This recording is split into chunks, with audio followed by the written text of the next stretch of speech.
एक मरतबा रसूल ने ख्वाब देखा। कहा मैंने ख्वाब देखा कि चाचा जाफर तैयार, चाचा हमजा और जनाब जाफर तैयार ख्वाब में आया। मैंने उनको बुलंद दर्जों पे पाया। मैंने उनसे सवाल किया अय्युल आमाल वजदतुम अफजल, आप दोनों ये बताइए कि आप दोनों ने जन्नत में किन आमाल को सबसे बेहतर पाया।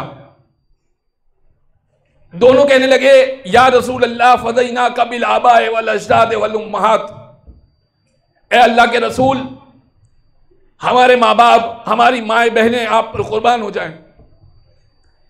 3 आमाल ऐसे हैं जिनको हमने सबसे बेहतर पाया।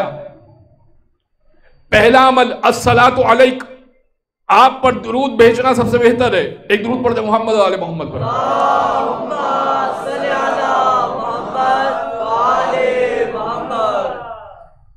पहला अमल अस्सलातु अलैक, सबसे बेहतर यह है कि आप पर दुरूद भेजा जाए।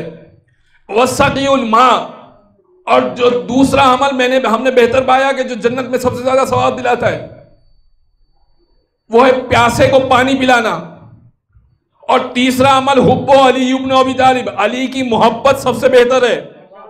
भाई ये मजलिसें हैं क्या, या अली की मोहब्बत का तस्करा हो रहा है, या प्यासे के लिए सबील लगाई जा रही है, या मोहम्मद पे दुरूद भेजा जा रहा है?